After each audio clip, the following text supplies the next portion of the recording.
Hello and welcome to the Pickwatch podcast. I'm Joyner, the football scientist. You might remember me from my ESPN stint where I covered the NFL and fantasy football for 14 years.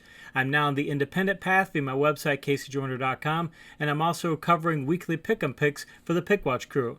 My Week 4 picks went 10-5, which brings my 2020 season mark to 46-16, which is a 74.2% win rate that ranks tied for 7th highest among the 100-plus analysts tracked by Pickwatch.com. Here are my Week 5 picks. Each section is going to detail which team is predicted to win, is going to provide a quick summary as to why that selection is made. The picks also contain a confidence value for each selection based on a 1 to 10 scale, with 10 being the most confident and 1 being the least confident. Now on to the picks. Let's kick things off with the Tampa Bay at Chicago Thursday night matchup. The concerns that Tom Brady isn't fitting in with the Bruce Arians offense have disappeared now that Tampa Bay has scored 30-plus points in 3 straight games, and Brady threw 5 TD passes against the Chargers. The Bucs' D has also played quite well this year, allowing fewer than 20 points in 2 of the past 3 games. Chicago's strong defense will slow down Tampa Bay's offense a bit, as will Tampa Bay's receiver injuries, but the Bears have scored only 19.3 points per game over the past 3 weeks and won't do better than that against the Bucs, so Tampa Bay is the pick here with a confidence level of 3.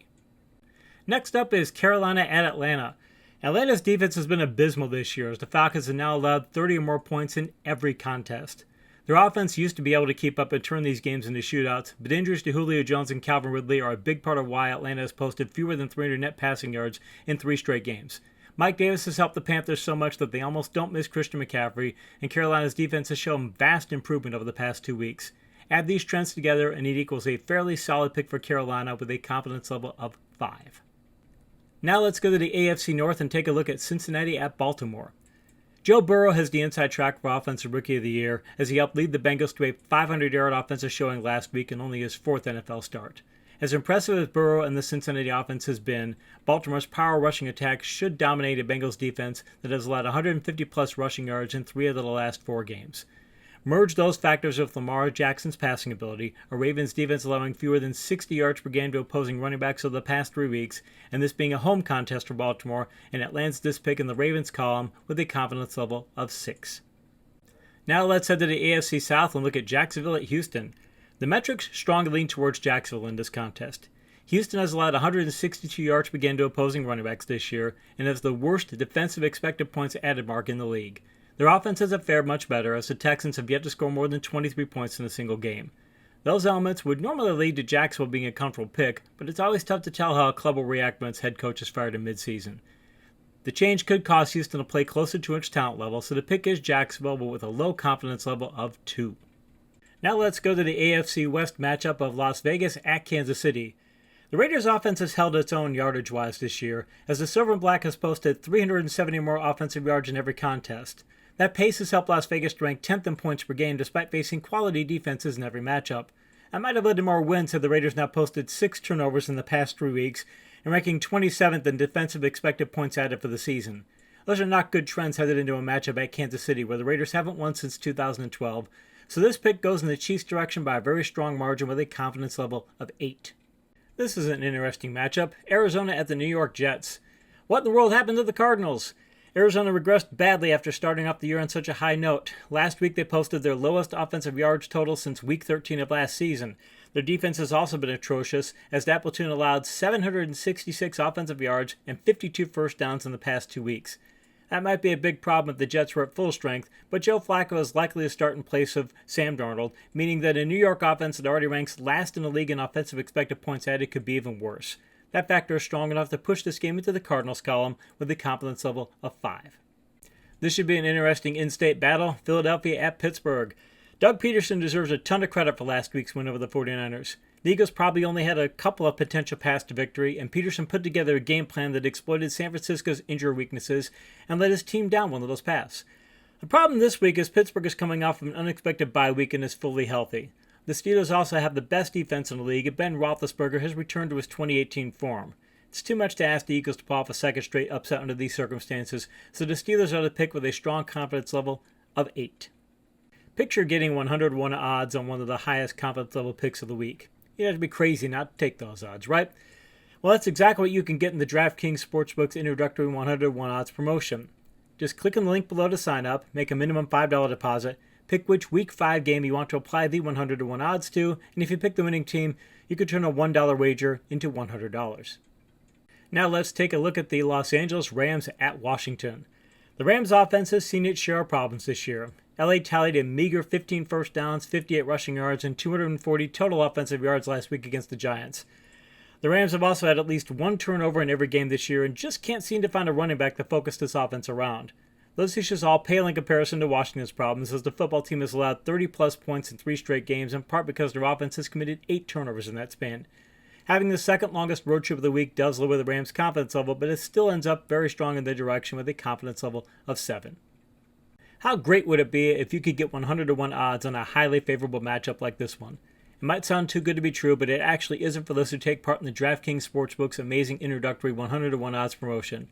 Just click on the link below to sign up, make a minimum $5 deposit, pick which Week 5 game you want to apply the 100 to 1 odds to, and if you pick the winning team, you could turn a $1 wager into $100.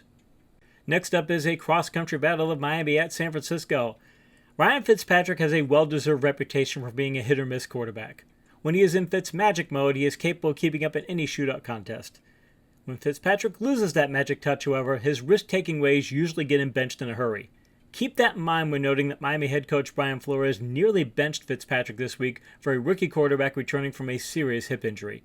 Now add that to Miami taking the longest road trip of Week 5 and facing a 49ers team that will be highly motivated to put last week's game against Philadelphia behind them, and it lands his pick comfortably in the 49ers column with a confidence level of 7. Next up is the best matchup of the week, Indianapolis at Cleveland. The Browns have rightfully been the punchline of many jokes over the years, but after 4 weeks of the 2020 season, this is a top 10 team trending upward. Cleveland leads the league in rushing yards per game with a ridiculous 204.5-yard mark, and if last week is any indication, they may be able to absorb the loss of Nick Chubb without much of a drop-off in production. The problem for the Browns is they face a Colts defense that is the best in the league and ranks first in scoring drive percentage, yards per play, and points allowed. Defense travels well, so the Colts are the pick here by a small margin with a confidence level of 3. Now let's take a look at a classic NFC East matchup of the New York Giants at Dallas. The Dallas Cowboys have been playing football since 1960. In those 60 years, the Cowboys had never allowed a team to rush for more than 300 yards against them. That changed last Sunday against Cleveland, and it shows why Dallas may have the worst defense in the NFL right now. That factor should vault the Giants' offense forward, but Big Boo's rushing attack is also the worst in the league in many categories, and thus may not be able to fully capitalize on this favorable opportunity. Regardless of how that platoon battle turns out, Dallas has much more firepower in its passing game than the Giants, and therefore gets the pick here with a fairly solid confidence level of 6. Now let's look at Denver at New England. Give Denver head coach Vic Fangio a ton of credit for having the guts to make a QB change in a short week road contest against the Jets last week. He allowed Brett Rippon to take plenty of chances, and that led to some big offensive plays and an upset win for the Broncos. That type of approach isn't going to work against the Patriots defense that just got through holding the powerhouse Chiefs offense to only a pair of field goals in the first half of the early Monday night game. It's possible Cam Newton won't play in this game and Drew Lock will, but however the quarterback situation pans out, the Patriots are still a comfortable pick with a confidence level of 7. This should be a high-scoring battle, Minnesota at Seattle. It speaks volumes about the Seahawks defense this year that their 415 offensive yards allowed last week against Miami was a season-long low for that platoon. Seattle has offset that weakness this year by letting Russell Wilson cook early and often, a factor that has resulted in the Seahawks ranking second in the league in points scored. Minnesota's offense hasn't been a slouch in the scoring department, as the Vikings have racked up 30-plus points in 3 games, so they can't keep up in a shootout. Those types of games are roughly 50-50 propositions even for the best offenses in league history, so Seattle earns this pick, but with a relatively low confidence level of 3. Now on to the Monday night matchup of the LA Chargers at New Orleans. The Saints are no longer the pass-happy team that they were for years, but racking up 30-plus points and or 390 offensive yards in every game this season shows that their new run-first approach is working like a charm even without Michael Thomas. Chargers head coach Anthony Lynn doesn't seem to want to keep Justin Herbert in the lineup, but with Herbert averaging 311 passing yards per game, it'd be tough to keep him on the bench. This game could turn into a shootout, but if it does, Herbert's penchant for throwing picks will likely cost the Chargers the game, so the Saints are a selection here with a confidence level of 6.